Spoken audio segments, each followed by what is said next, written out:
Assalamualaikum warahmatullahi wabarakatuh. Semangat sore Mas Bro dan Mbak Sis, Sobat Nusantara dimanapun berada. Salam jumpa lagi dari kami yang akan menemani sore Anda menutup pekan kerja dalam acara Kongko Virtual Intip Desa atau COVID.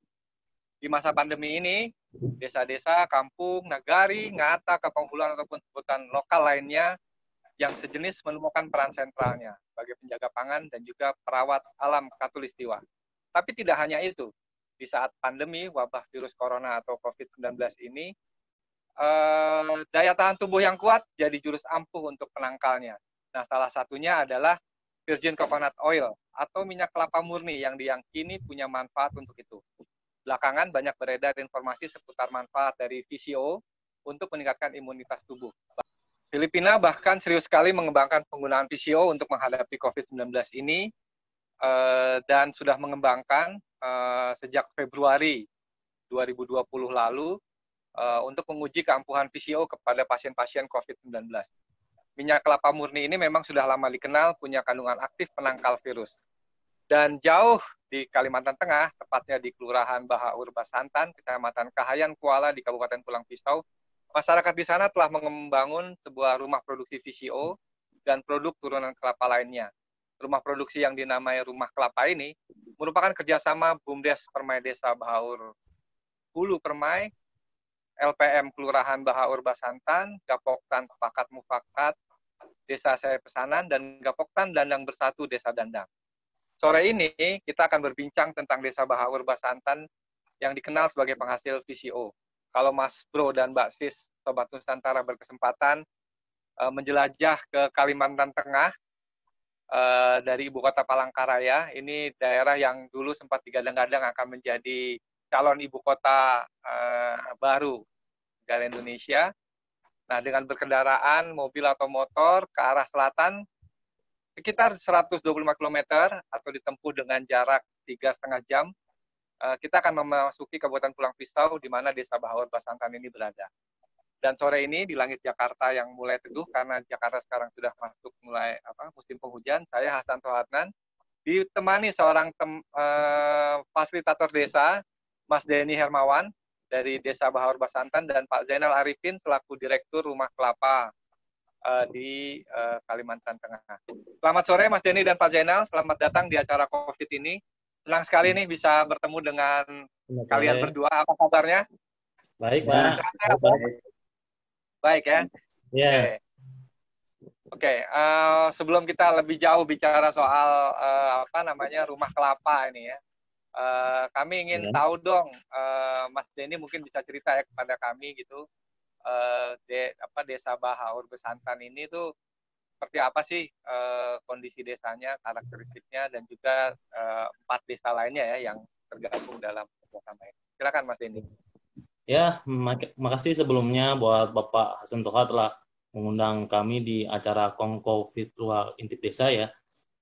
Mungkin saya akan bercerita terkait dengan Kelurahan Bahaur Basantan. Bahaur Basantan itu terletak di Kecamatan Kahayan Kuala, Kabupaten Pulang Pisau, di mana Kelurahan Bahaur Basantan adalah hasil pemekaran dari Bahaur Hilir pada tahun 2010. Berdasarkan Peraturan Daerah Kabupaten Pulang Pisau Nomor 3 tahun 2010 tentang pembentukan Kelurahan Bahaur Basantan, Kecamatan Kahayan Kuala, Kelurahan Bahaur Basantan merupakan salah satu dari 4 kelurahan yang ada di Kabupaten Pulang Pisau. Wilayah kelurahan memiliki luas kurang lebih sekitar 22,95 kilo, di mana berbatasan langsung dengan Desa Bahaur Hilir untuk sebelah utaranya, dan Desa Tanjung Perawan di sebelah selatannya, Sungai Kahayan di sebelah timurnya, dan Kecamatan Sebangau di sebelah baratnya. Sedangkan untuk 3 desa yang di Kecamatan Kahayan Kuala, yaitu Bahaur Hulu Permai dan Papuyu 1 Sepasanan, termasuk ya desa yang berada di kawasan hamparan Sungai Kahayan dan juga berada di Kecamatan Kahayan Kuala, Kabupaten Pulang Pisau. Sedangkan Desa Dandang masuk dalam Kecamatan Pandi Batu, Kabupaten Pulang Pisau. Untuk masyarakat yang berada di bantaran Sungai Kahayan, asal muasalnya itu mayoritasnya dari suku Dayak, termasuk Desa Dandang, Desa Bahaur Hulu Permai, Desa Bahaur Hulu. Akan tetapi setelah perkembangan zaman dan banyak pemekaran desa-desa, akhirnya wilayah Kecamatan Kayen Kuala tidak hanya mayoritasnya suku Dayak, akan tetapi ada suku Banjar, suku Jawa, Madura, dan lain-lainnya. Masyarakat Kecamatan Kayen Kuala khususnya Bahaur Bosantan itu untuk etnis agamanya itu Islam, dan berbagai macam berbagai macam etnis agama. Meskipun berbeda, namun mereka menjunjung tinggi nilai-nilai persatuan dan kerukunan dalam hidup masyarakat. Perbedaan tidak menjadi penghalang bagi mereka dan saling tolong-menolong serta menghormati setiap haknya masing-masing. Oke. Jadi dulu itu penduduk aslinya adalah orang Dayak ya? Iya, orang Dayak. Dayak apa ya kalau boleh kalau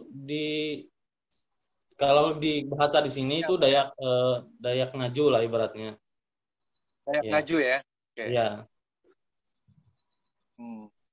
Jadi ada orang penduduk aslinya Dayak Ngaju, Ya. kemudian datangnya itu sebagian besar transmigran kah atau kalau untuk datang lokal Kecamatan Kayen Kuala itu awal-awalnya memang bukan transmigran, mereka itu penduduk lokal dan ada pindahan dari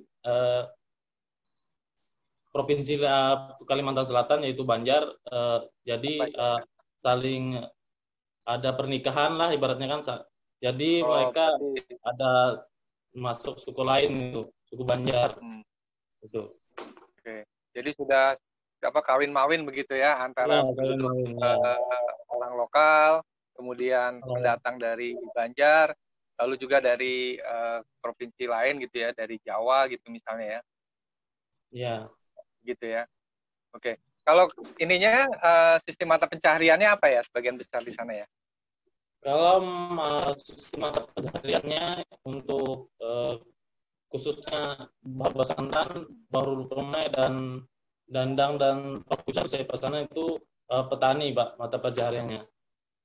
Akan tetapi dengan seiringnya waktu petani berkebun dan juga ini sarang burung walet, Pak. Oh, tani, kebun. Iya. Hasilnya apa hasil pertaniannya ya? Kalau hasil pertaniannya padi, Pak. Oh, padi ya? Iya. Oke. Jadi ini hamparannya kebanyakan digunakan untuk ini ya, apa padi ya? Padi Iya, Pak. sama perkebunan. Padi dan perkebunan, Pak. Sama tadi sarang burung walet ya? Iya, sarang burung walet. Oke. Oke, saya mau ke Pak Zainal nih sekarang nih. Untuk menambahkan cerita dari Mas Denny. Pak Zainal, barangkali bisa memberikan informasi lebih lanjut gitu. Ini kan salah satunya kan hasil pertanian yang cukup mengemuka di sana adalah kelapa gitu ya. Bahkan desanya aja namanya Basantan gitu ya. Nah, bisa diceritakan nggak Pak? Ini sejak kapan ini kelapa ini menjadi sumber mata pencaharian bagi penduduk di kawasan ini? Iya, terima kasih Pak atas waktunya dan langsung aja. Memang di Kayen Kuala ini Pak, dulu saya cerita agak dulu. Ya.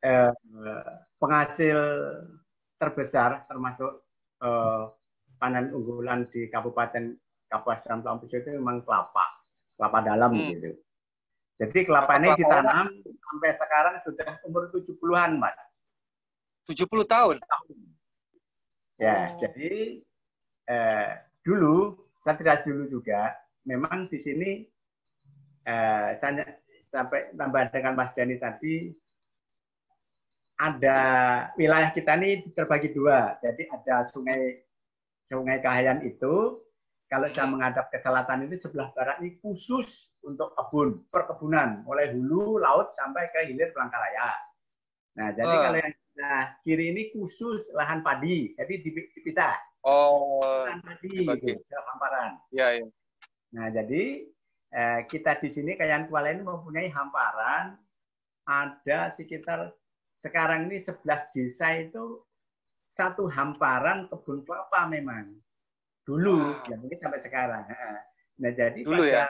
tahun berapa itu pernah jaya, kelapa ini pernah jaya, bahkan panennya itu 1 bulan mencapai 3 juta. Pada saat tahun-tahun, ya, tahun-tahun yang masih presidennya Pak Gus Dur lah gitu. Nah, awal tahun 2000. Nah, kelapa memang seperti itu. Nah, jadi saya juga masuk di dalam apa ya? Dengan kelapa saya masuk dari tengkolaknya gitu. Nah, oke. Jadi karena panennya melimpah, kemudian sejak dulu juga penghasil petani di sini ya yang paling besar ya kelapa dan kayu gitu. Kelapa dan kayu dulu. Kayu cuma nebang, cuma ya kelapa itu memang ditanam oleh masyarakat, tidak ada pengusaha. Dengan perusahaan masing-masing masyarakat itu ada yang satu orang itu punya 15 hektar, 10 hektar. Tidak ada yang 2 hektar. Ada panennya dulu juga satu orang sampai 10.000, 15.000 itu dulu gitu. 10.000 ini butir maksudnya. Banyak memang seperti itu. Jadi masyarakat itu dulu dari bidang kelapa itu bisa cerita nggak Pak? Dulunya itu tuh dari mana Pak ininya? Menanam sampai menanam kelapa pada waktu itu tuh asal usulnya itu dari mana gitu Pak? Asal mulanya. Memang ada program dari pemerintah atau memang masyarakat menanam sendiri begitu atau seperti apa?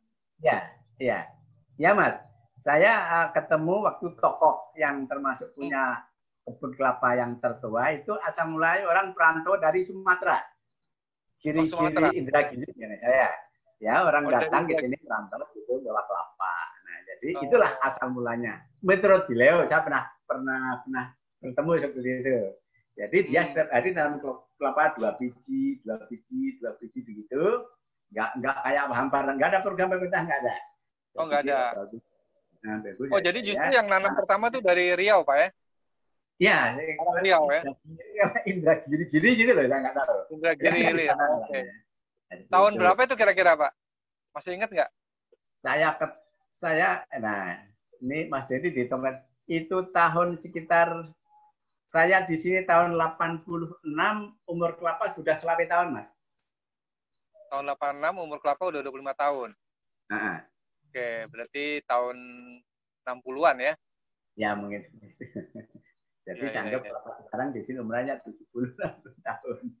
Iya. Wow. Jangan berkembang sampai hamparan itu ya kalau kilonya sangat panjang, saya bilang dari pesisir laut itu sampai ke arah atas ke Palangkaraya sebelah kanan saya ini yaitu memang khusus kebun kelapa. Khusus kebun kelapa. Hanya ini rata-rata yang ditanam kebun naik ke atas sana rata-rata 7 sampai 8 kilo itu kebun kelapa melulu. Gitu. Wow, itu berapa tadi 11 desa Pak ya? 11 desa.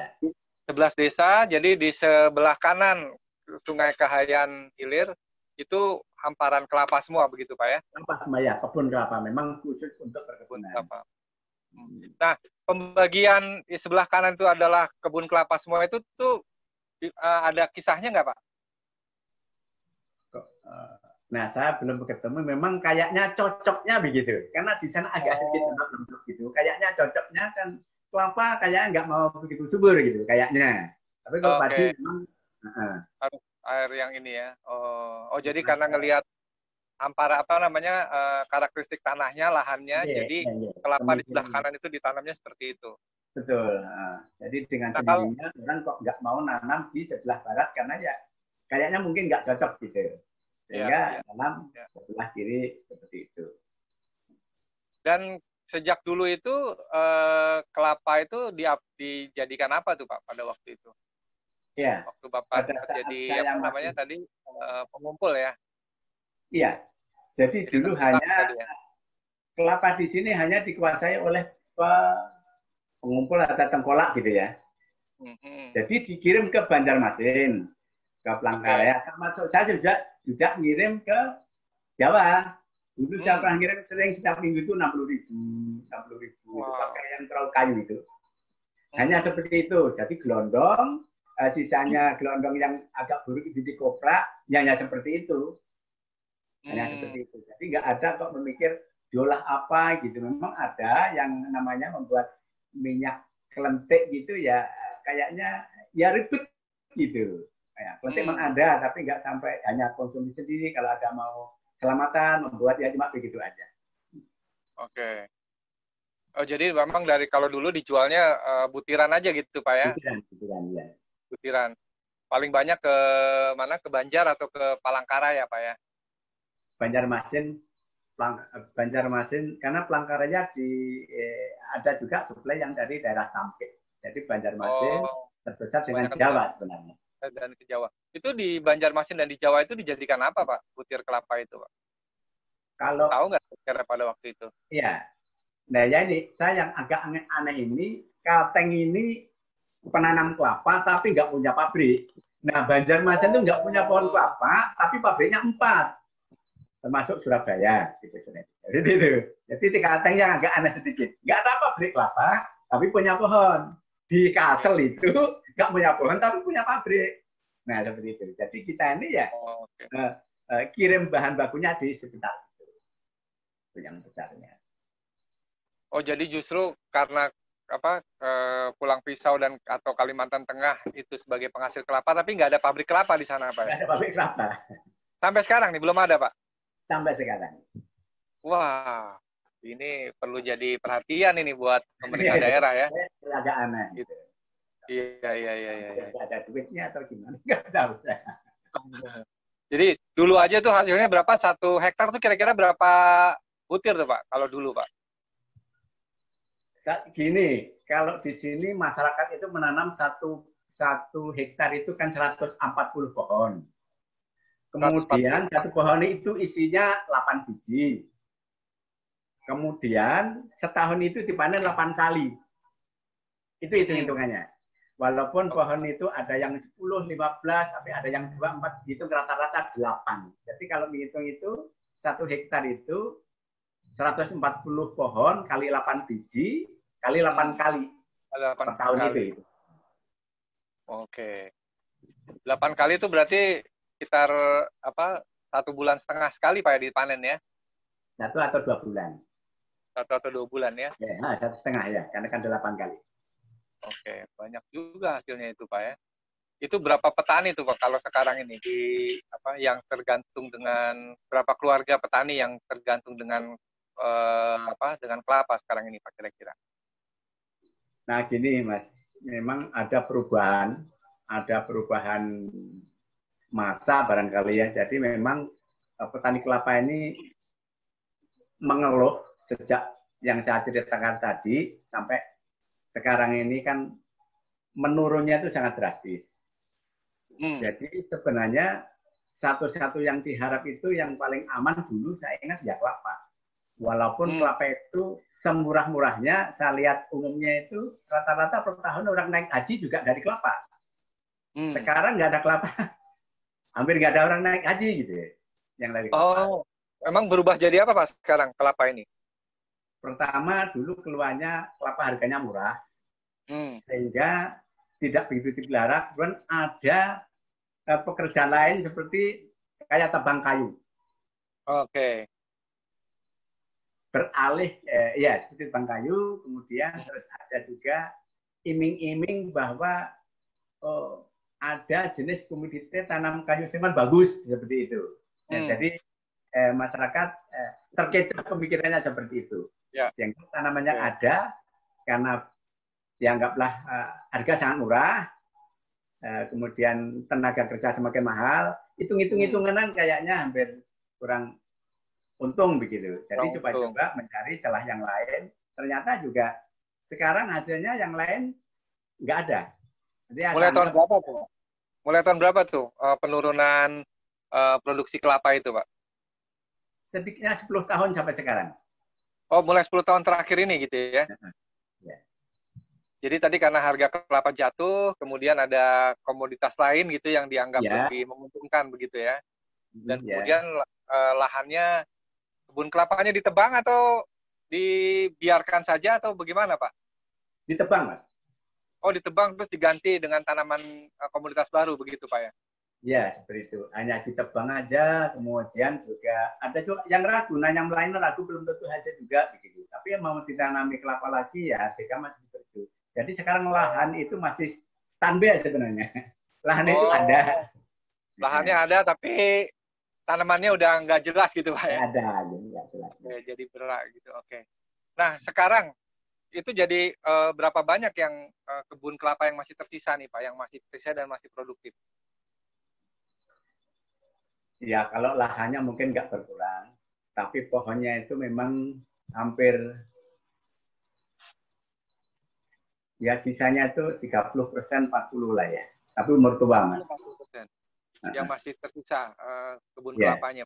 ya. Karena 2 tahun terakhir ini setelah ada Plang Pusu punya kapal feri, itu ada peningkatan harga, ada peningkatan harga gitu. Jadi yang masih ada sisa kelapa di dekat rumah itu dirawat. Sekarang mulai dirawat.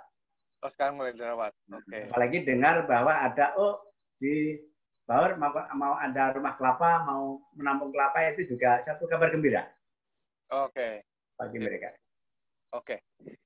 Menarik sekali tadi nih penjelasan Pak Jainal mengenai sejarah kelapa di Kelurahan Bahaur Basantan dan juga desa-desa di sekitarnya. Dan tadi kita juga sudah dengar nih, ternyata ada penurunan produksi dari kelapa itu sendiri gitu ya, terutama dalam waktu 10 tahun terakhir, karena memang harga kelapa jatuh begitu ya, agak menurun begitu. Tapi juga ada komoditas-komoditas lain yang lebih menjanjikan. Beberapa petani kemudian menebang pohon kelapanya dan mengganti dengan tanaman lain. Nah, saya mau kembali ke Mas Denny ini sebelum nanti ke Pak Zainal lagi. Mas Denny, Anda kan sebagai fasilitator desa ya. Iya. Gitu. Nah, tentunya dengan tadi kita mendengar kisah dari Pak Zainal gitu ya. Apa yang kemudian Anda lakukan ya sebagai fasilitator desa merespon situasi yang demikian gitu ya. Kelapa masih jadi potensi tapi juga sudah mulai menurun. Nah, sementara masih banyak kelompok tani yang bergantung pada kelapa. Bisa diceritakan lebih lanjut nggak apa yang Anda lakukan sebagai fasilitator desa? Ya. Mungkin sebelumnya saya akan menjelaskan terkait apa itu sih fasilitator desa DPG. Mungkin fasilitator desa itu adalah bertugas mendampingi masyarakat atau kelompok di desa, Pak. Fasdes juga berfungsi antara lain di desa itu memfasilitasi perencanaan dan kawasan pedesaan, memfasilitasi pelatihan-pelatihan melibatkan warga atau warga desa atau kelurahan, memfasilitasi penyusunan peraturan desa, dan juga mengidentifikasi kebutuhan atau pengembangan kapasitas warga desa seperti potensi ekonomi yang sudah kita lakukan, yaitu pada rumah kelapa. Oh, jadi untuk untuk sampai kemudian membangun rumah kelapa ini sebelumnya sudah ada studi-studi yang dilakukan gitu, Fasdes bersama masyarakat begitu ya? Ya. Untuk studi yang kami lakukan itu yang pertama kan saya sebagai fasilitator juga tidak sendiri, saya didampingi oleh fasilitator desa yang lainnya seperti desa Dandang, desa Papui Satu Sepasan, dan Baru Permai dan Kelurahan Barbasantan. Jadi kami bersama-sama melakukan identifikasi apa sih potensi ekonomi yang ada di Kecamatan Kengkola khususnya. Identifikasi ini kami melakukan studi seperti wawancara kepada masyarakat, melakukan rapat atau pertemuan dengan para penyuluh pertanian terkait potensi yang ada di Kecamatan Kengkola, dan juga melakukan rapat bersama antara kepala desa, khususnya Desa Dandang, Baru Permai, dan juga Papui Satu dan Kelurahan Barbasantan, Pak. Itu. Oke, itu yang sudah dilakukan. Lalu apa hasil dari identifikasi tersebut? Hasilnya apa, dan apa kemudian langkah yang dilakukan bersama dengan kelompok tani untuk pengembangan kelapa tersebut? Setelah kami mendapat gambaran terkait potensi yang ada, kami kembali lagi ke kelompok Ya. masyarakat yang ada di desa terkait dengan minat keinginan pengembangan ekonomi yang ada di tingkat desa. Menurut pendapat dari para kelompok, hampir kebanyakan mereka menganggap bahwa kelapa adalah yang paling mudah bagi mereka karena sudah dari nenek moyang mereka sudah mengenal namanya itu kelapa, Pak. Ya. Apalagi kan kelapa itu dulunya mereka itu sudah ibaratnya sudah menggunakan minyak minyak kelapa itu sebagai makanan untuk kayak makanan sehari atau untuk menggoreng Pak gitu.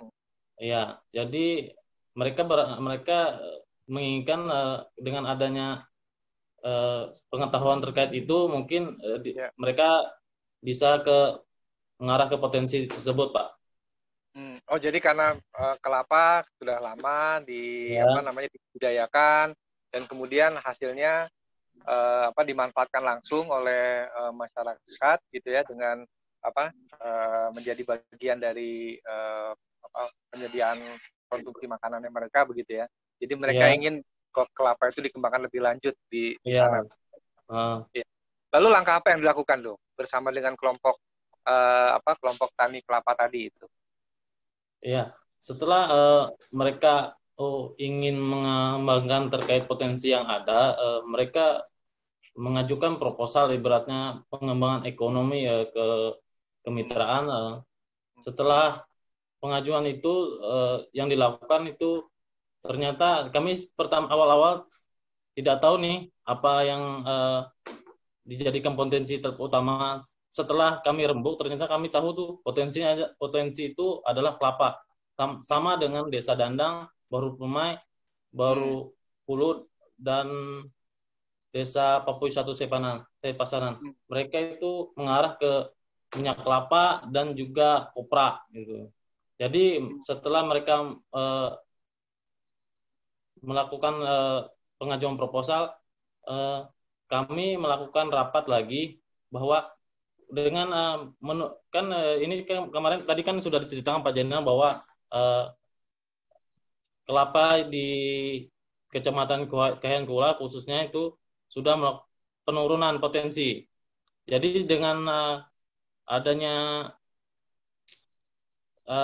dengan banyaknya potensi yang diangkat di tingkat desa seperti tadi yang pembuatan minyak kelapa membuat mereka di desa itu ibaratnya terlalu banyak lah Pak, ibaratnya kalau kita bikin sentra-sentra di setiap desa. Jadi persaingan di desa itu malah tambah banyak. Jadi kebutuhan kelapa di tingkat desa itu bisa kekurangan. Jadi kami berinisiasi juga bersama para Pokmas untuk membuatlah namanya sentra gitu Pak. Sentra kelapa. Oke. Jadi karena tiap desa punya kebun kelapa, penghasil kelapa masing-masing gitu kan. Daripada saling bersaing antar desa, kemudian malah itu ini dibikin sinergi antar desa begitu untuk kelapa. Iya begitu, Pak, benar Pak. Oke, baik, makasih Mas Denny. Saya mau ke Pak Zainal nih. Ini menarik nih Pak Zainal, informasi dari Mas Denny nih. Apa yang membuat nih kemudian Pak Zainal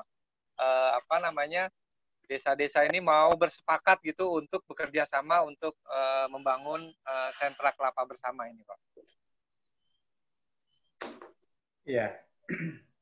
Bisa cerita Pak Zainal? Oh ya, Mas.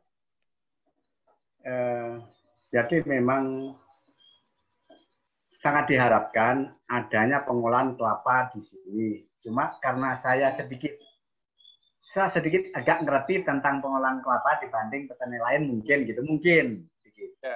Jadi bedanya dulu dengan sekarang, kalau membuat kelapa itu kalau bisa dipadukan. Jadi ada namanya pengolahan kelapa terpadu.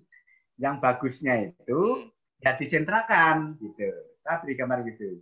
Jadi nanti ke depannya kalau sudah ada satu sentra di sini, nanti pengembangan berikutnya itu ada yang namanya home industry sebenarnya gitu nanti. Home industry bisa diolah rumah tangga, uang cuma alat parut, biji panci, hasilnya nanti disentralkan di sini. Itu harapan kedepannya. Tapi yang sekarang yang udah sekarang ini yang penting sentra kita bangun dulu untuk memberi suatu untuk desa yang lain bahwa oh kelapa ini bisa dibuat seperti ini dan sementara disentralkan ini agar akan mudah untuk ya mengontrolnya dan ada mudah untuk membuat mencontohkan bahwa membuat kelapa ini lebih bagus kualitasnya dan sebagainya. Jadi ada salah satu tempat dulu yang harus dibangun. Nah ini juga diharapkan oleh kelompok yang lain. Nah harap juga nanti Pak kalau sudah di sentra itu sudah bagus, yang maunya nanti setiap desa juga harus ada. Tapi ada satu home industry kecil, tapi harus ada satu tempat penampungannya seperti itu. Oke. Kira-kira gitu. Jadi ini bakal jadi contoh gitu Pak ya. Jadi percontohan gitu Pak ya. Sentra ini di awal ini adalah sebagai percontohan bahwa kelapa yang tadinya hanya dijual butiran atau dijual dalam bentuk kopra, ini sekarang udah bisa diolah nih menjadi VCO begitu ya. Nah, apa yang membuat kemudian desa-desa tetangga ini mau bersepakat gitu untuk itu, Pak? Iya. Karena kenapa kemudian dipilihnya di Kelurahan Bahawar Besantan gitu ya? Yang jadi sentranya di Bahawar Besantan kan, Pak ya? Pertama di kelurahan ini kan pertama kalau dibuat satu percontohan seperti ini dekat dengan pasar. Transportasinya sangat mudah ditempuh oleh daerah-daerah lain. Karena yang disebut Mas Denny tadi kan masih jalan sungai, Mas. Oh, begitu. Oke. Nah, jadi yang desa lain ya baiklah, kalah karena Pak Jana tempatnya di pasar gitu. Jadi yang jadi Bahawar Besantan ini dipilih karena dekat dengan pasar. Itu pasar kecamatan, Pak ya? Kecamatan. Oke. Jadi kalau kebutuhan yang lain juga penampungan pangkalan kelapa butiran petani juga di pasar dekat sini, Mas. Yang mau dibawa ke Banjarmasin, ke lain di sini, di dekat sentra sini. Jadi yang dikirim dari desa-desa itu ke sentra kelapa itu ini Pak ya, kelapa, butir kelapa Pak ya? Atau sudah dalam bentuk VCO? Sudah dikupas. Oh, udah dikupas. Oke. Sudah dikupas, kemudian apa yang dilakukan di rumah kelapanya, Pak? Ya, saat ini dikupas, kemudian dikupas sabutnya maksudnya. Oh, oke, ya. Baru melakukan, ya baru dikupas cangkoknya gitu.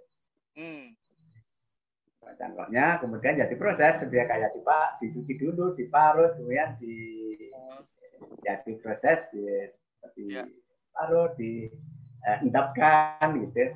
Ada endapan 1, 2 kali, baru nanti prosesnya.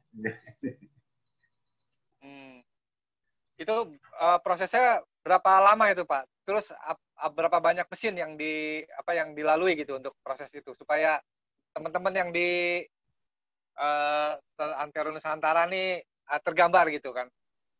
Iya, memang saya masuk ke gudang rumah kelapa ini sudah bentuk butiran, dikupas cangkoknya, dipisahkan, kemudian dicuci, baru masukkan ke mesin parut. 1. Habis masukkan ke mesin pres santan. 2. Habis santan nanti dipisah antara air dengan santan itu didapatkan 1 jam. 1 jam. Dibiarkan 1 jam. Ya, itu bisa nanti keluar ada 50% gitu santan dengan air, baru nanti kami sistem pancing, Mas. Ada starternya. Itu apa tuh maksudnya? Banding 4. Starter itu ya minyak kecoa yang udah murni, dulunya sudah ada. Gitu. Iya. Itu dicampur itu selama 8 jam. Jadi kalau sekarang rata-rata jam 11, 10, 12 itu selesai pengendapan santan, diproses itu nanti besok pagi panennya. Udah pisah antara blondo dengan ada 3, ada blondonya, ampasnya itu, ada minyaknya, kemudian ada airnya paling bawah. Seperti itu. Jadi kalau kita besarkan lagi, baru masuk ke proses pengendapan lagi, sebentar baru penyaringan. Ada berapa penyaring itu sampai murni. Itu tanpa pemanasan. Tanpa pemanasan, tanpa. Sehingga akhirnya itu pun kalau itu udah bisa tahan setahun nggak apa-apa. Makanya masyarakat tertarik. Oh iya Pak, kalau bapakku dulu, mamaku dulu membuat ini seminggu sudah tengik. Gitu. Saya bilang itu tanpa dimana ya itulah tertariknya di situ gitu. Iya. Tahun. Ya. Betul. Saya tadi mau nanyain soal tengik itu Pak, karena kalau orang tua dulu kan gitu katanya ya. Biasanya ibu yang habis melahirkan begitu ya. Kemudian membuat minyak kelapa itu untuk selain untuk diminum dan juga untuk dioles gitu ya. Tapi ya itu setelah seminggu biasanya baunya luar biasa itu. Makanya banyak yang akhirnya nggak mengkonsumsinya lagi karena baunya itu yang gitu ya. Nah, tapi kalau di sini bisa hilang tuh Pak ya, bau tengiknya itu ya dengan proses Pak ya. Hilang. Ya. Saya sudah karena minyak berapa kali uji saya sendiri itu memang saya selalu konsumsi itu juga metode pengolahan itu yang memang agak sedikit berbeda, tapi saya tetap sampai sekarang mencari jangan tengiknya itu yang selalu diperhatikan. Gitu. Saya sebagai juga yang satu diperhatikan jangan tengiknya itu. Seperti itu. Jadi dengan proses ini tidak tengik dan tahan sampai kurang lebih 1 tahun tadi Pak ya, kalau di tempat yang ini ya. 1 tahun itu minimal. Kalau 1 tahun minimal, kalau tempat penyimpan itu kaca, itu bisa lebih. Itu yang pasti. Oh, kalau kaca justru lebih lama lagi? Lebih lama. Oke. Nah biasanya Pak, dari dari 1 liter, hitungannya Pak, liter atau kilogram tuh Pak? Liter. Ya? 1 liter minyak kelapa itu dihasilkan dari berapa banyak butir kelapa yang digunakan Pak? Kalau 1 liter minyak ada sekitar, kalau sekarang kelapa agak kecil, bisa sampai 14 butir sampai 13. 13 kalau sampai 14 dulu butir besar kelapa. 10 aja cukup. Sekarang kelapanya kecil-kecil. Oh, kecil-kecil. Apa karena keburu dipanen, Pak? Sebelum waktunya? Tinggi, Mas. Anunya tinggi. Oh, makin tinggi. Kalau makin tinggi, kecil. Iya. Jadi sekarang pengolahannya seperti itu, Pak ya. Dari desa-desa dikirim sudah kelapa yang sudah sudah di kupas rambutnya. Kupas rambutnya gitu ya. Kemudian dikirim ke sentra kelapa. Nah, itu bagi hasilnya seperti apa tuh Pak dengan petani kelapa? Apakah begitu mereka kirim itu langsung dibayarkan? Berapa sih harga per ininya Pak? Per butirnya ya, kelapa yang sudah ditabut gitu ya istilahnya Pak ya? Ya. Sementara karena sepakat desa yang sudah membangun ini ingin menghidupi rumah kelapa dulu. Jadi beli kelapa ke petani itu harganya itu standar tinggi. Misalkan tengkolak itu biasanya kalau beli 2.000 ya, kita beli 2.000 itu duit kontan, milihnya enggak tanpa pilih itu sudah bagi petani satu hal yang pembeli yang orang baru gitu. Kalau biasa enggak seperti itu. Harganya sudah ditawar-tawar, kemudian upkiranya banyak, itu bedanya. Dengan kelapa ini cara belinya dengan petani, pokoknya kelapa sampean besar kecil saya beli, harga rak, itu sudah sangat membantu untuk sementara. Masa terbantu sudah. Oh ya Pak, enak Bapak belinya itu suara petani gitu. Iya. Makanya kalau diharapkan kalau nanti rumah kelapa ini bisa terbangun dengan bagus, 10 desa, 11 desa itu mau mensupport bahannya. Karena kepinginnya nanti ingin beli produknya yang murah juga, kemudian jual kelapanya merasa terbantu. Kalau dulu, kalau saya hanya setiap Rebo dengan Kamis beli kelapa Mas. Kalau kelapa ini kan setiap hari 2, jadi masyarakat itu mau perlu duit itu hari apa agak susah. Nunggu, tengkolaknya belum datang gitu. Kalau rumah kelapa buka setiap hari. Mau jual 100, 200, 1000, 200. Itu memang harus seperti itu nanti anunya. Dan rumah kelapa menampung berapapun banyaknya kelapa yang dikirim oleh masyarakat begitu ya, oleh petani, Pak ya? Iya, harusnya seperti itu, sementara kan belum. Nanti harus seperti itu, harapan nanti harus seperti itu. Kalau sekarang berapa kemampuan daya tampung? Kalau saat ini berapa kemampuan menampung dan kemudian produksinya, Pak? Sementara rumah kelapa bisa menampung sekitar 7.500 per bulan. 7.500 butir? Per bulan. Kebutuhan saat ini. Ya. Untuk 500 liter per bulan. Untuk 500 liter per bulan. Oke. Sementara itu, sedangkan panen masyarakat masih ada 15 ribuan. Jadi masih bisa dibagi dengan konsumsi masyarakat yang lain, daerah lain. Kebutuhan jadi, yang lain. Rata-rata sebetulnya 15.000 per bulan ya dihasilkan kelapa ya dari masyarakat, tapi yang ditampung baru 7.500. Iya, jadi masih bisa bersaing. Kemampuan produksinya sebetulnya berapa, Pak? Rumah kelapa ini sebetulnya ya? Apa potensinya? Potensi produksinya sekarang kan masih skala rumah tangga, Pak. Jadi ya 30 liter itu. Per hari. Rumah tangga. 30 liter per hari. Ya, produksinya. Oke. 30 liter berarti sekitar 400 kelapa ya per hari ya di ininya ya, di prosesnya ya.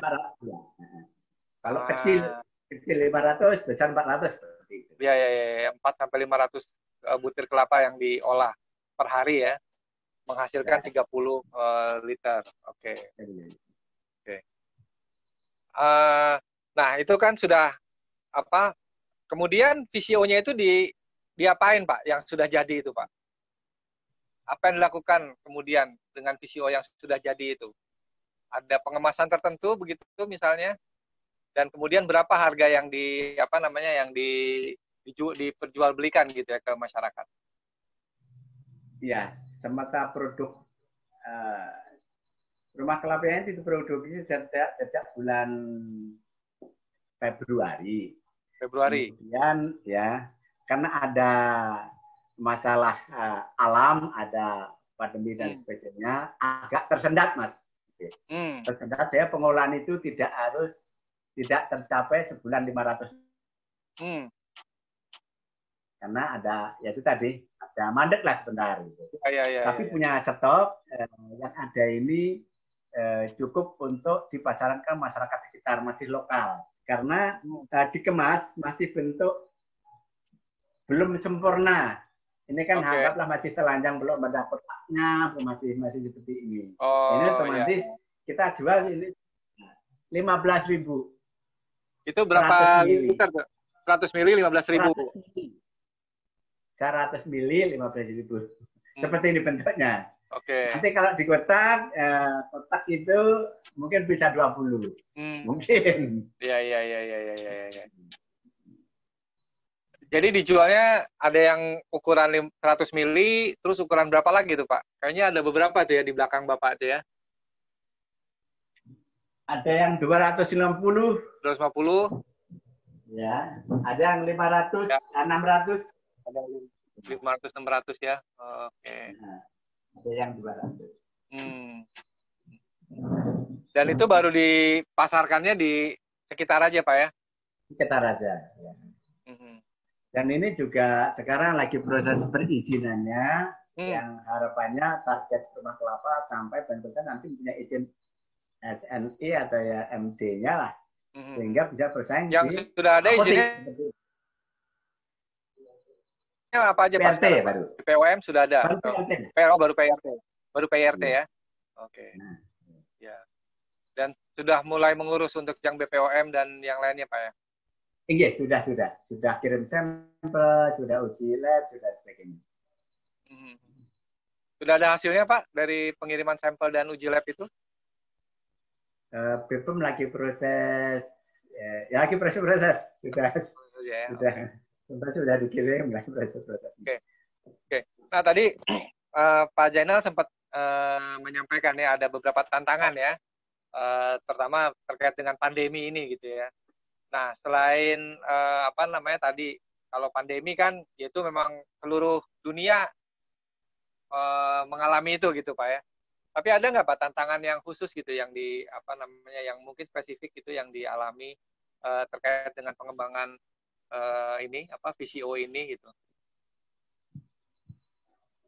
Ya memang sebenarnya saya atau Pasdes milih ke pengembangan ini agak berat Mas tantangannya. Tapi kan ini maksud saya, kan ini pekerjaan yang mulia. Kayaknya manfaat dan maslahatnya itu sangat bagus untuk kesehatan. Cuma tantangannya pertama, kalau kita kembangkan lebih, bisa dikembangkan tapi kendalanya nanti di bahan baku kelihatannya. Bahan bakunya yang sampaikan tadi. Kemudian kalau masalah peralatan sekarang kan asal ada dana, sekarang mudah tinggal beli. Tapi kalau nanti kekurangan baku, kita nanam harus nunggu 3 tahun, 4 tahun. Kan kayaknya seperti itu. Makanya sebenarnya saya sudah konsultasi dengan Mas Denny, kalau bisa sekarang mulai dirintis untuk peremajaan penanaman kelapa, kalau bisa. Atau seperti apa. Bahkan sekarang ada namanya kelapa genja. Beda harus 6-7 tahun. 3 tahun pun ada. Dan saya sampaikan juga dengan Pasdes bahwa karena saya di Sunda lama, tanah di Kalimantan Tengah sebelah selatan ini gambutnya nggak begitu tebal, tapi ini yang sangat cocok hanya tanaman keras yang berserabut, yang berakar serabut seperti sawit, seperti kelapa. Kalau sengon, jati dan sebagainya kan nggak cocok. Itu yang udah kami uji dan memang ini berhasil. Makanya tapi kalau masyarakat suruh nanam kemarin pernah, kebetulan saya juga asosiasi petani kelapa gitu. Kalau saya suruh tanam sawit juga bunyinya saya juga nggak ini, karena sawit itu kan harus biaya besar. Gitu. Kayaknya masyarakat petani kelapa nggak mampu juga nanam sawit. Cuma nanam karena kan 60% biayanya. Tapi kalau kelapa dalam ini tanpa, anggaplah karena udah subur. Tangannya sangat subur sekali, sangat subur. Tinggal bibit yang bagus, tanpa apa-apa pun sudah bagus. Nah ini penjelasan ini kan dulu belum pernah dijelaskan oleh para penyuluh. Jadi petani itu baru, oh iya ini baru ketemu saya gitu Mas. Nah jadi banyak saya beri gambaran itu, saya bukan dongeng tapi memang saya mempelajari dan saya pun petani, saya punya tanaman sawit banyak. Jadi saya belajar dari kebun saya sendiri itu, sampaikan masyarakat juga masih banyak yang, oh masa iya, oh iya masih begitu. Makanya semangatnya itu terlihat bahwa ada satu pelopor, ada satu yang dilihat. Tapi kalau cuma diceritain, dilatih ini kan kayaknya nggak nyantol Mas. Maksudnya begitu. Ini yang dibutuhkan warganya Mas Denny seperti itu. Kayaknya begitu. Jadi justru tantangannya sekarang ini adalah di hulunya Pak ya, ketersediaan ininya apa, sumbernya ya, bahannya ya, bahan kelapanya ya. Apalagi tadi Bapak bilang kelapa sekarang karena sudah tua jadi tinggi-tinggi, karena tinggi-tinggi jadinya kecil-kecil gitu Pak ya. Sehingga hasilnya biasanya 10 butir kelapa cukup untuk 1 liter, sekarang harus 14 sampai 15. 13 sampai 14 butir begitu ya. Nah ini kan kalau makin lama kan makin tinggi kan, berarti perlu ada peremajaan gitu ya. Nah apakah sudah ada, tadi sudah disebut-sebut, apakah sudah ada nih rencana untuk peremajaan itu kira-kira seperti apa ininya Pak? Sudah pernah dirancang bersama dengan kelompok begitu untuk melakukan peremajaan kelapa ini, dan apakah ada jenis kelapa yang disarankan gitu kan? Kalau sekarang juga ada kelapa hibrida gitu Pak ya, yang tadi cepat tapi buahnya pun juga banyak. Nah, apakah itu cocok untuk VCO ini? Gimana menurut Bapak? ya masyarakat sebenarnya banyak yang tahu. Kalau nanam kelapa sih tidak perlu harus, karena udah tahu, jangan bapaknya, orang tuanya, tidak perlu harus dipelajari secara nanam yang lainnya. Cuma persoalannya kalau dulu itu orang tuanya tanamnya itu masih sekarang harus dirubah. Maksudnya harus seperti kayak dibalur, kemudian tanaman populasi per hektarnya itu dikurangi sehingga di situ ada tumpang sari. Maunya seperti itu. Jadi tumpang sari ini kalau kita menanam agak jarang, misalkan 200 ditanam 100, yang di bawahnya itu bisa ditumpang sari seperti misalnya kayak nanam jahe, nanam porang, nanam kelor, nanam coklat, kopi, itu cocok. Tapi agak dijarang. Itu maunya masyarakat. Kalau suruh nanam kelapa tok, ya terus bibit yang kayak dulu juga, ya dia masih trauma bahwa kelapa yang sisa ada Pak belum. Itu gitu loh. Jadi kalau jatuh, ada pola yang agak modern itu, semangatnya masih. Ya karena bukan satunya, kayaknya tanaman yang cocok untuk jangka yang sangat panjang ya hanya kelapa Mas kayak. Yang aman maksud saya. Jadi dari sisi lingkungan itu sangat mendukung kelapa. Kemudian kalau ditanamnya jarak tanamnya tidak rapat gitu ya, bisa ditanam di di sela-selanya itu komoditas lain gitu Pak ya, yang bisa nanti yang jangka pendek gitu, jangka pendek ya, kayak tadi jahe, orang gitu ya. Oke. Kelor, coklat. Kelor gitu ya. Iya. Apalagi kelor sekarang juga lagi ini Pak ya. Lagi naik daun itu ya. Itu tanaman sejuta umat dan sejuta obat juga kayaknya itu ya. Dianggap sebagai pengganti punya kualitas seperti susu ya, ininya ya. Kualitas airnya ya. Nah, itu sekarang sudah dikembangkan itu Pak, bersama dengan kelompok tani yang lainnya, model-model yang tadi Bapak sebutkan itu.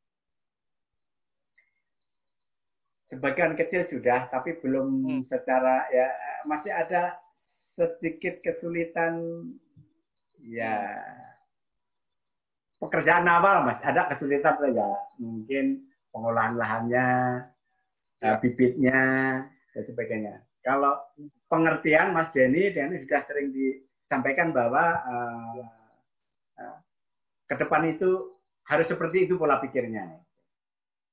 Tinggal mungkin ya harapan saya dengan ini pemerintah juga mau membantu meringankan beban petani sehingga bisa menanam apa yang ya kita ceritakan ini gitu. Ya. Tapi tanpa itu agak berat Mas, karena lahannya kan masih kebakaran pada tahun 15 itu membuat tanah kita ini lubang-lubang. Oh 2015. Lubang-lubang. Jadi kalau itu misalnya dibantu dengan mekanik diratakan itu aja udah. Tapi kalau hanya manual, hanya modal cangkul dan arit kayaknya sangat berat. Berat, itu ya? Yang itu karena lahannya gambut Pak ya? Gambut gitu. Ya, karena lahannya gambut jadi perlu diratakan gitu ya. Diratakan dulu. Oke. Nah, ini kita rehat dulu nih Pak. Ini menarik informasinya tadi yang disampaikan oleh Pak Zainal. Kita rehat sejenak Pak ya. Terima kasih. Jadi tadi menarik banget ya informasi dari cerita dari Pak Zainal ya, bahwa ini satu sisi pengembangan rumah kelapa sebagai sentra pengolahan kelapa begitu ya, menjadi TCO. Itu jadi satu harapan baru begitu ya. Kelapa yang tadinya hanya ditanam dan diambil hanya diperjualbelikan dalam bentuk butiran ataupun kopra, sekarang punya nilai baru gitu, dan harganya pun lumayan menjanjikan gitu buat masyarakat. Apalagi pola yang dikembangkan, petani kelapa mengirimkan kelapa yang sudah disabut begitu ya, harganya lumayan bersaing gitu dengan harga yang beredar di pasaran dan kemudian langsung diolah. Memang kemampuan produktivitasnya nih baru 7.500 butir per bulan gitu ya, atau sekitar 300 sampai 400 butir per hari dengan jumlah minyak yang dihasilkan, TCO yang dihasilkan itu sekitar 30 liter per hari. Nah, tapi tadi Pak Zainal juga bilang nih, di tengah harapan yang begitu membumbung gitu ya, karena yang punya kebun kelapa ini kan ada sampai 11 desa ya, di sebelah kanan Sungai Kahayan Hilir. Nah, tapi juga ada kekhawatiran gitu ya, karena produktivitas kelapa sekarang juga jadi menurun gitu kan. Tadi sudah disebutkan karena ada perubahan dari kelapa yang yang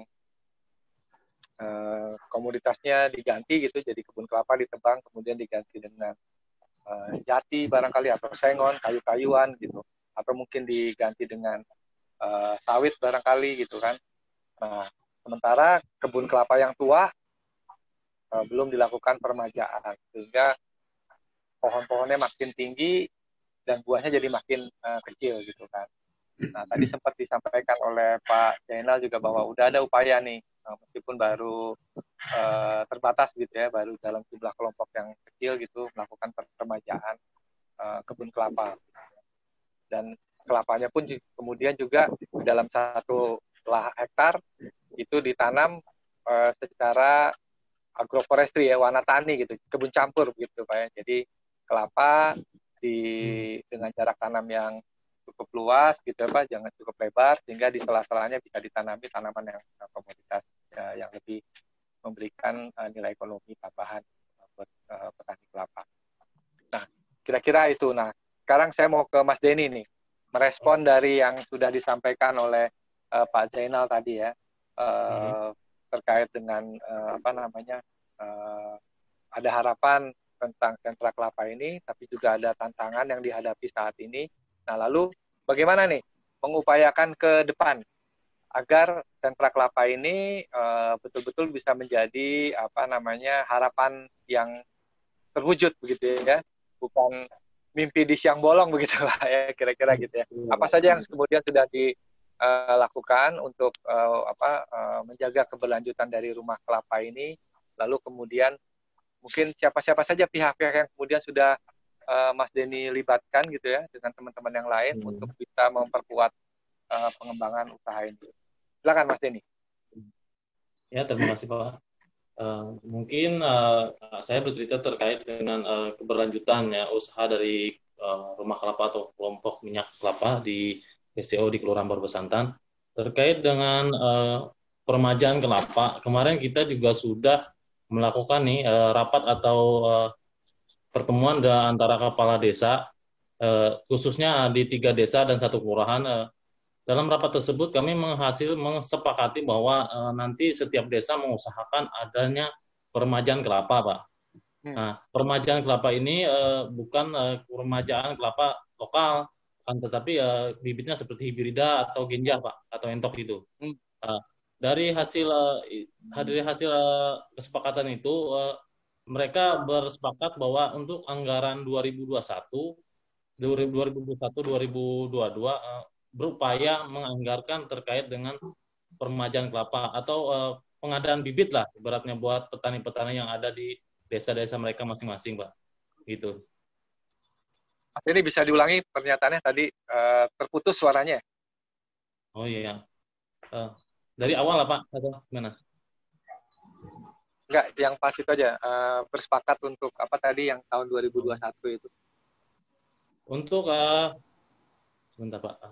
Untuk khususnya desa di 3 desa di 1 kelurahan yang terkait dengan kerjasama pengolahan kelapa, mereka bersepakat terkait dengan permajaan kelapa, di mana mereka berupaya di anggaran di 2021 ke 2022 mereka menganggarkan permajaan kelapa atau pengadaan bibit kelapa untuk kelompok-kelompok tani ataupun yang ada di masyarakat gitu Pak. Ya. Oke. Itu kan penganggaran 2021 ini sekarang sedang dalam proses ya? Iya. Tentang dan segala macamnya ini sedang dalam proses ya. Apakah itu juga sudah dimasukkan dalam apa namanya perencanaan penganggaran di desa, di ketiga desa dan satu kelurahan tersebut? Iya, kalau terkait hal tersebut kita sudah kemarin mengobrol nih sama kepala desa de Papua Satu Sepasaran, salah satunya kita apa ada terkait dengan permajaan kelapa mengarah ke, ya katanya mereka berupaya di 2021 sudah menganggarkan katanya gitu, gitu Pak. Oke, artinya sudah ada komitmen ya dari kepala desa Iya, ya sudah. di Soalnya tiga desa dan satu. ya, soalnya ke komitmen kita bersama kemarin kan untuk terkait dengan kawasan pedesaan, kita berupaya mendorong kelapa di Kecamatan Kuala ibaratnya mengembalikan lagi ya kejayaan Bahaur menjadi potensi yang pernah jaya pada dahulunya Pak gitu. Oke. Jadi ini selain dari menjadi perencanaan di tingkat desa dan juga kemudian di perencanaan tingkat antar desa melalui kawasan pedesaan, gitu ya? Ya. Dan Bisa satu cerita lagi sedikit, Pak, di dan satu lagi menurut informasi juga bahwa Dinas Pertanian juga penyuluh pertanian juga mengarah ke permajaan kelapa Pak. Oh Ya. ini jadi sejalan juga dengan program dari pemerintah kabupaten gitu ya, Dinas Pertanian untuk melakukan peremajaan kelapa. Oke. Dan menurut kelompok tani Gapoktan, mereka juga sudah menerima bibit sekitar 2.000-an bibit dari Dinas Pertanian. Akan tetapi bibit itu kelapa lokal Pak. Kelapa lokal yang sudah dibagikan ya. Belum yang tadi yang kelapa genjah ataupun yang hibrida ya. Oke. Jadi itu yang sekarang sudah dilakukan gitu ya untuk menjaga keberlanjutan dari program rumah produksi kelapa ini gitu ya. Iya, Pak. Oke. Saya ke Pak Zainal nih. Pak Zainal, tadi kan Mas Denny udah menyampaikan tuh, rupanya desa-desa sudah berkomitmen nih untuk melakukan peremajaan kelapa, dan kemudian juga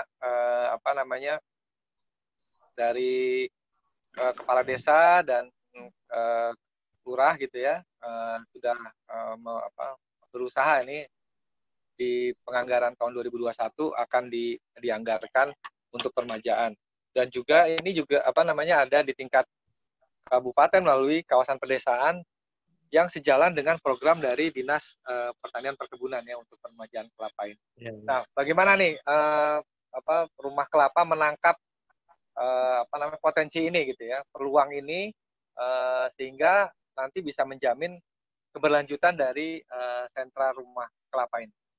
Silakan Pak Zainal. Oh ya, jadi saya sangat terima kasih sekali atas upaya seperti Mas Denny atau pastor yang lainnya. Memang kemarin saya gambarkan bahwa rumah kelapa ini perlu dibangun secara bersama, nggak bisa sendiri, dan dilibatkan juga nantinya setiap desa itu, bukan hanya 4 desa, nanti saya juga siap melatih untuk membuat minyak awalnya, minyak mentahnya awal begitu, kan mudah sekali. Kalau sudah nanti masing-masing punya produk kelapa, nanti saya yang menyentrakan, yang mencetak, saya nanti di sini yang mengumpulin atau yang memilah-milah gitu. Yang milah mana yang minyaknya bagus, yang nggak bagus, sehingga nanti saya punya produk minyak itu bukan hanya BCO, ada berapa minyak gitu keturunannya, sehingga bisa dimanfaatkan untuk masyarakat itu juga. Nah, mengenai kebutuhan yang saya khawatirkan tadi, memang target saya tahun awal, ya anggaplah mulai tahun 2001 lah, 2021 itu target saya harus ada buah kelapa sekitar, bisa ulangi? Saya membutuhkan target saya harus 500 liter per bulan. Jadi kalau maksud saya tahun kedua saya harus membutuhkan 1.000 liter per bulan. Sehingga tahun ketiga itu sudah bisa mencapai ke 2.000 liter per bulan. Sehingga kita membutuhkan, misalkan lahan kalau kita membutuhkan 500 saja sudah membutuhkan pohon kelapa 940 pohon. Nah, nanti kalau kita sudah tahun kedua ingin saya itu 1.000 liter, kita harus membutuhkan sekitar 2.000 pohon. Nah, ini tahun kedua dan seterusnya. Nah, apabila nanti tercapai penyediaan butiran buah kelapa ini tersedia, insya Allah bukan semakin banyak butiran kelapa itu murah, tapi semakin mahal. Karena rumah kelapa hanya ingin mengembangkan keturunan yang lain seperti manfaatkan kayak airnya, jadi kecap, misalnya seperti jadi marjan, kemudian ampas yang terakhirnya, ampas kelapanya itu jadi makanan ternak ayam, kemudian nanti minyak VCO yang limbahnya, yang kayak jelantahnya itu bisa jadi sabun dan sebagainya. Itu sudah ada pemikiran di rumah kelapa. Jadi nanti seakan-akan kalau nanti rumah kelapa ini sudah berdiri dan sudah ada hasil, rumah kelapa memikirkan standar harga kelapa yang cukup itu berapa, sampai di situ pemikirannya. Bukan hanya mengambil untung doang. Maksud saya seperti itu. Ya. Wah, ini luar biasa ini Pak Zainal nih. Jadi seperti tadi Pak Zainal sempat sampaikan bahwa pengembangan kelapa ini bukan hanya soal ekonomi nih Pak ya, tapi ini kerja mulia begitu Pak ya. Gitu. Jadi saya sampai merinding ini mendengarnya. Jadi bagaimana tadi rumah kelapa bukan hanya VCO saja gitu ya. Saat ini baru VCO gitu, tapi kedepannya akan ada banyak pengembangan sehingga pengembangan produk maksudnya, sehingga jadi dari satu butir kelapa itu punya nilai yang lebih banyak lagi dan bisa dimanfaatkan lebih banyak petani, tapi juga produknya lebih banyak yang dihasilkan gitu. Nah, dan itu sudah ada rancangan itu Pak ya, rancangan programnya gitu ya, per tahun gitu ya, bahkan sudah ada gitu ya. Mudah-mudahan itu nanti bisa bisa terwujud gitu Pak ya. Nah, tadi kan berarti rumah kelapa sudah punya nih mungkin kita bisa bilang blueprintnya ya, kerangka masa depannya rumah kelapa itu akan seperti apa saja yang akan dilakukan, terus produk-produknya juga sudah dipikirkan gitu ya. Tadi ada sabun, kemudian ada apa lagi kecap gitu ya, bahkan sirup marjan gitu ya. Ini satu hal yang menarik sekali. Dan kemudian tadi ini di bagian desanya, orang desa juga, pemerintah desa juga sudah mulai menangkap gitu kan. Nah, tapi kira-kira apa lagi nih Pak yang masih dibutuhkan oleh rumah kelapa gitu kan? Ini kan masih baru begitu ya rumah kelapa gitu ya. Tapi Pak Zainal mungkin sudah punya pengalaman panjang begitu untuk rumah kelapa ini. Ada kepikiran gitu Pak, misalnya melibatkan kaum muda begitu, misalnya untuk bisa terlibat gitu. Apalagi saya lihat tuh kalau saya ketik VCO Kalimantan Tengah atau VCO Pulang Pisau, itu yang muncul pertama di Google itu adalah Shopee Pak. Jadi VCO rumah kelapa ini sudah ada di situs jual beli online ya, Shopee ya. Nah kalau udah ini nih biasanya ini kan kaum muda nih yang yang terpapar dengan teknologi masa kini gitu. Gimana tanggapan Pak Zainal? Ya, saya melihat bahwa anak-anak muda sekarang itu pemikirannya lebih canggih atau lebih peka daripada yang seperti saya. Artinya dengan adanya alat teknologi, ya, komunikasi dan sebagainya, juga di kecamatan ini sudah ada beberapa penangkapan sinyal tawar-tawar sudah banyak, masalah itu tidak jadi satu pendukung dan sudah nggak ada masalah. Nah itulah kesempatan menurut saya, bukan menurut saya, memang saya sudah merintis bahwa anak muda itu harus lebih peka daripada saya. Saya udah tua kayak gini, melihat apa nggak itu melihat, tapi kalian itu hari-hari udah. Nah itulah nanti saya akan merekrut anak-anak yang memang di sini bukan dulu, memang termasuk masih daerah agak tertinggal, bukan ya tertinggal lah begitu. Jadi komunikasi dan sebagainya itu dulu sangat ketinggalan. Nah anak-anak sekarang itu sebenarnya berpotensi pintar-pintar daripada saya. Dan anak-anak putus sekolah di sini hanya mulai di SMK, aliyah itu juga lumayan banyak. Nah itu nanti ini udah cita-cita saya bahwa akan meneruskan rencana saya ini. Tapi anak-anak sekarang itu kalau belum terbukti dan sedikit merasakan kayaknya masih ya kayak apa ya, masih ogah-ogahan. Nah ini risiko saya, artinya saya harus sampai ke titik aman, benar-benar saya menunjukkan bahwa ini loh kerjaan yang bagus bisa diterima oleh anak-anak. Maksud saya seperti itu.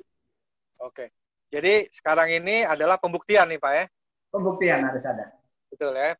Jadi contoh pembuktian bahwa rumah kelapa betul-betul bisa menjadi sentra produksi kelapa yang bisa merubah dari kelapa butiran menjadi kelapa yang lebih bernilai begitu ya. Jadi kelapa olahan yang lebih bernilai, yang manfaatnya bisa dirasakan oleh banyak pihak begitu ya. Dan tentunya ini nggak bisa diselesaikan sendirian nih oleh Pak Zainal dan Rumah Kelapa begitu ya, ataupun 4 desa ini, tapi juga perlu didukung oleh banyak pihak yang lainnya gitu. Nah, dari penjelasan Pak Zainal ini, saya kira kita banyak belajar ini, Pak Zainal dan Mas Denny. Terima kasih ya, untuk waktunya gitu ya. Sebelum kita tutup, mungkin ada sepatah dua patah terakhir gitu di acara COVID ini. Pak Pak Zainal juga boleh nanti mempromosikan PCO-nya Pak, supaya nanti setelah ini ada makin banyak pembelinya begitu. Silakan Mas Denny dulu, kemudian nanti Pak Zainal, sebelum saya tutup COVID ini. Silakan.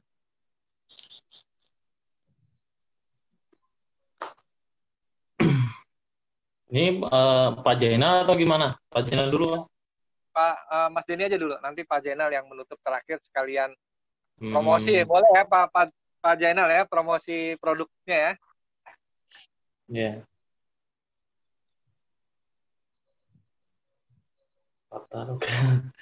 Apa ya? Saya bingung juga.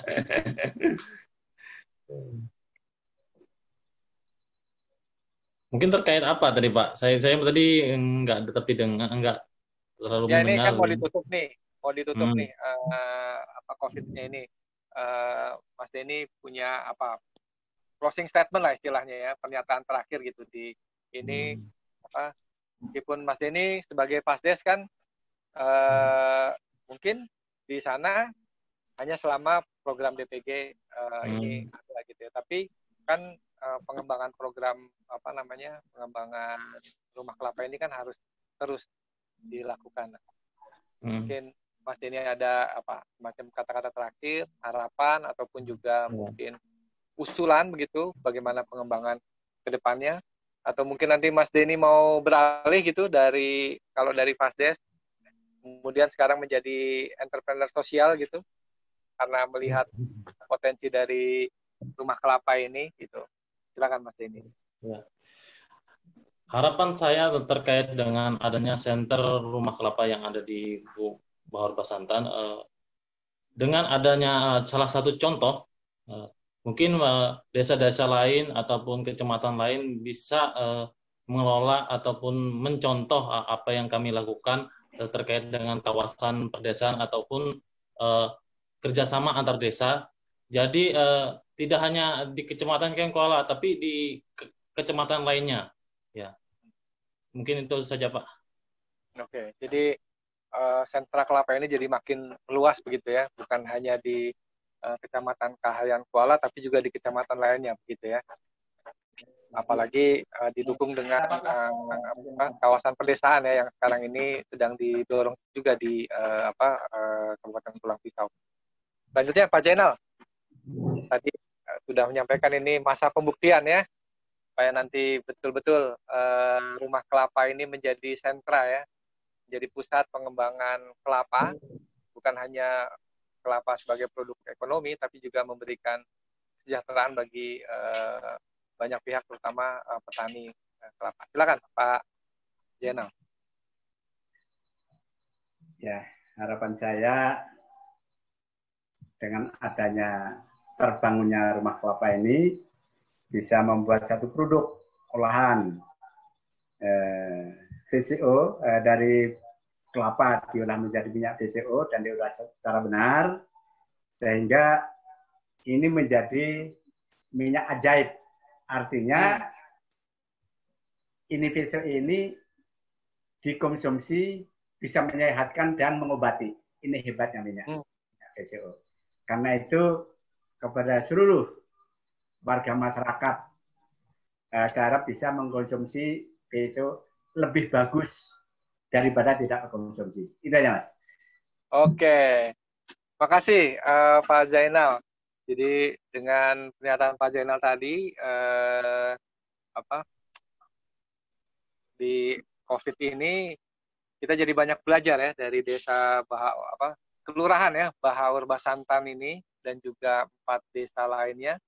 Kita jadi belajar bagaimana keberdayaan masyarakat desa itu dimulai dari sesuatu yang dekat, sesuatu yang menjadi keseharian dan pernah menjadi satu tradisi yang turun-menurun, yaitu kelapa gitu ya. Dengan peningkatan keterampilan, produk kelapa yang semula hanya dijual butiran gitu ya, apalagi karena di Pulang Pisau tidak ada pabrik kelapa gitu, dan ataupun hanya dalam bentuk kopra, ini bisa menjadi aneka produk yang bernilai ekonomi.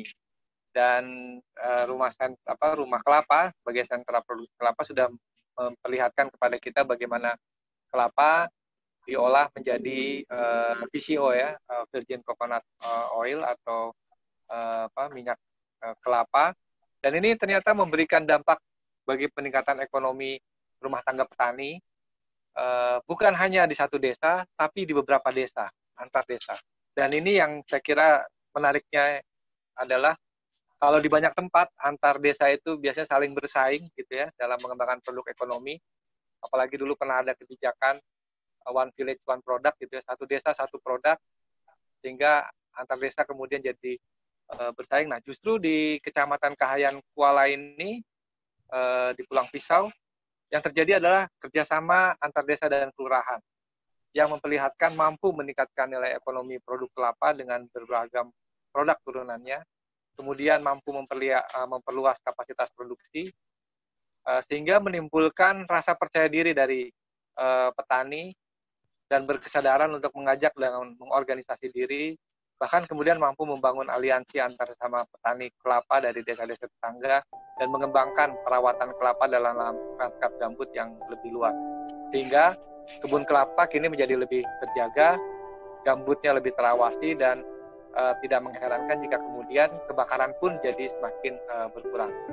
Demikianlah keberdayaan kelompok tani, memberdayakan ekonomi rumah tangga, dan akan memandirikan desa dan antar desa, serta merawat kelestarian alam sebagai ruang hidup. Demikian kongko kita hari ini. Sampai bertemu kembali di kongko virtual Intip Desa berikutnya. Sampai jumpa lagi. Salam Sobat Nusantara. Terima kasih untuk Pak Jainal, terima kasih untuk Mas Denny, dan kita lanjutkan restorasi gambut Indonesia. Assalamualaikum warahmatullahi wabarakatuh. Waalaikumsalam.